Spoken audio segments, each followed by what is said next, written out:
speak English, sorry. 日本語で答えを。今回、オタコンに来られてすごく楽しいです。昨日、たくさんの人たちに触れさせていただくことができて、本当に世界各国共通オタクなんだなって思いました。なので、今日も一日楽しみたいと思います。よろしくお願いします。一次オーディションは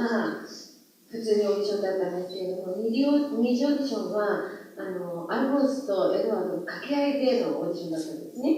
それで私もエドとして数人のアルフォンスを相手にオーディションさせていただいた中に、クリリンやリエがいたんですけれども、もう私もエドだし、彼女もアルフォンスだし、なんというかそういうフィーリングみたいなものを感じて、これは彼女と一緒に私はこの作品をやるんだなっていうふうに強く思った二次オーディションでした。なので、とてもすごくフィーリングの合う、お芝居心の合う、女優さんだなというふうに感じたのと、今も連絡を取り合うぐらい仲がいいです。とっても姉妹のようです。あんまり意識をしてないんだけれども、なんだろうな、表現は一緒だと思うんだけれども、なんだ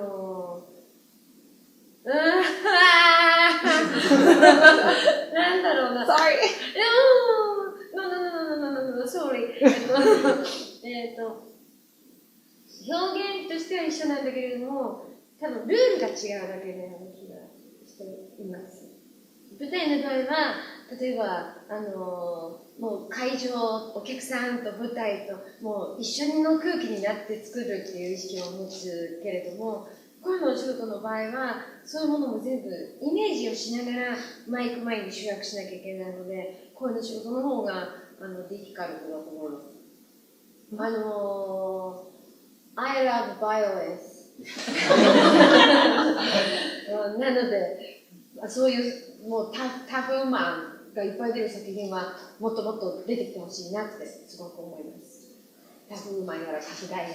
タフボーイやら、どの役も悪いことやろうと思ってなくて正義だと思ってるから、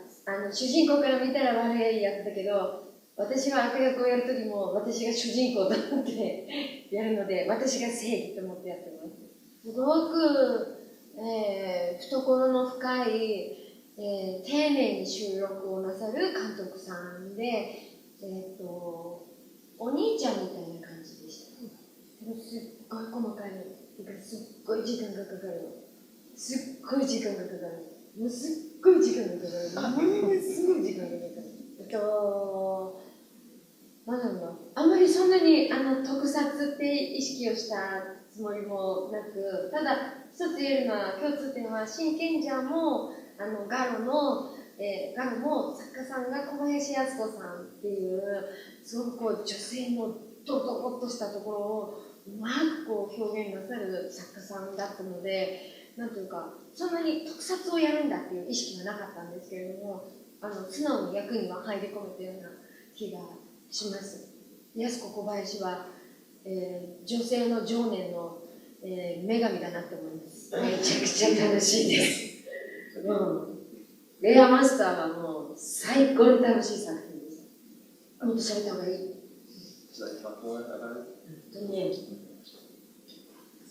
飛ぶの巻がバン、その時にっていう呼吸だけをするんだけど、もうなんかそのって呼吸した時に彼女とめちゃくちゃ一緒になれたような気がしたし、そのって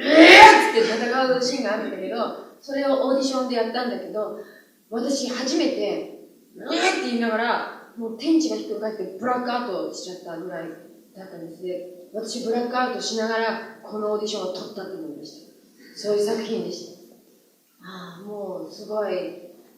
嬉しかったし、シロップっていう少年がペンギンなんですよね。少年って言ってもペンギンなんですけど、ペンギン飛ぶんですよ。ペンギンなのに仲間たち全員背中に乗っけて飛ぶんですよ。すごくないですか？ペンギンなんですよ、本当にですけど。ペンギンなんです。なのに、その仲間ホールに背中にたくさん人も乗っけられるぐらい、なんかすごいなんか熱いものを持ってるんだけど、普段はすごく皮肉なもの。世の中斜め45度に見てるしみたいな感じのところがすごく私とフィーリングがあってすごく楽しい役どころでしたし、作品もすごくなんていうんですかみんな熱きハートを持っている人たちだったのですごい楽しい収録現場でした。ケララケルのイベントをやった時にファンというよりは私たちが楽しんでしまって私たちがほぼみんなコスプレをして出ていくみたいなことがありまして、その時のお客さんたちの反応がイエーイっていう感じで、本当にみんなちょっとおかしな人たちだなっていうふうに思いました。なんか我々もそうだし、お客さんもそうだし、一つの作品に対して作品を通してこんなにもおかしな集団になれるんだ、イエーイっていうふうにすごく思いましたことはありました。またでも、なんて言うんだろう、エネルギーっていう感じの人で、もう収録の最中に私がタイガンダムの1番の時からに一番最後にみんな月に戻ってこ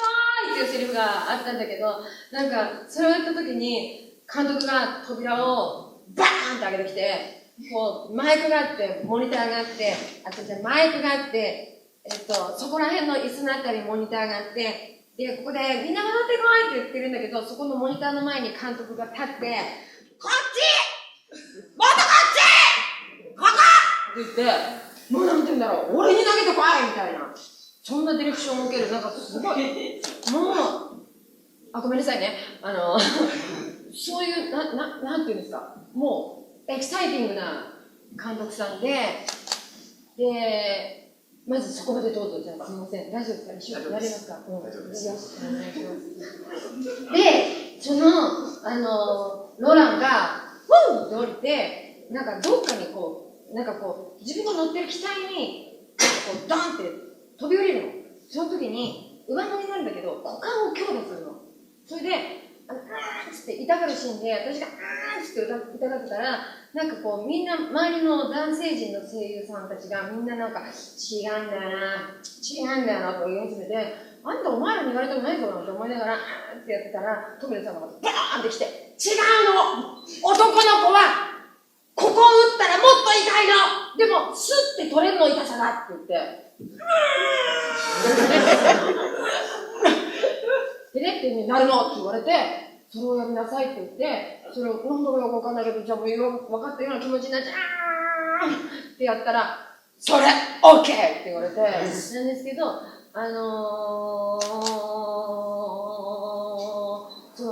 今まで大ガンダムのロランを演じるまでは、もちろん、男の子なんて演じたことがなくって、私が男の子を演じるなんて夢にも思ってなくって、その前のブレンパードっていう作品でも女性だったんだけど、もうバース・トミー義行に、なんて言うんだろ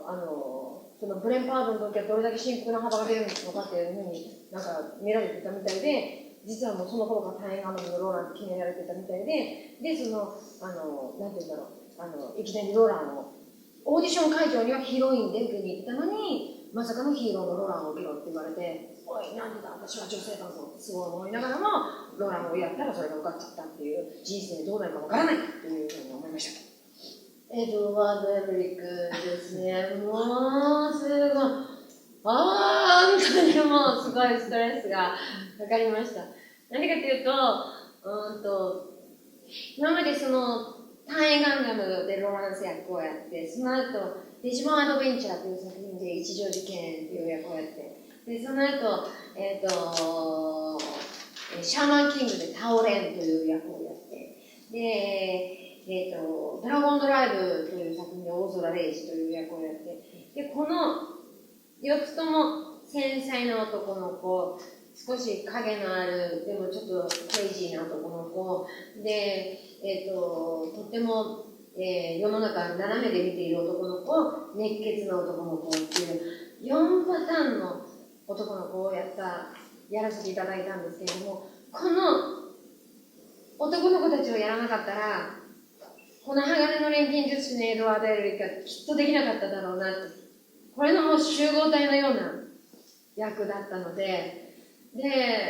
だからもうすごいいろんなエドワード・エルリックっていう彼の中にいろんな男の子たちがたくさんいたので、なんというかこう、私の中で彼と一緒になるにはもう上っ面の音を消してしまいたかった。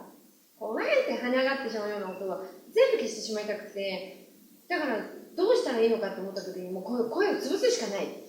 彼と一緒になるにはもう声を潰すしかないって思ったので、カラオケボックスに行って、その収録の前に3時間一人でなんか、うわーって歌いまくって、それで喉を潰してもう低音しか出ないっていうようなところを持っていって、上っ面の音を全部消して、それで収録に臨んだような。じゃないと、あの子と一緒になれないぐらい、もうあの子は私の中に土足で入り込んできて、お前もう全部くれよ、わーって散らして、ドーンっていっちゃうような、そんな子だったので、本当に使いました。もう本当に、もうボイスだけじゃなくて、もういろんな、私の中のなんか、すべてをずーって持ってっちゃうの。ね大変でした。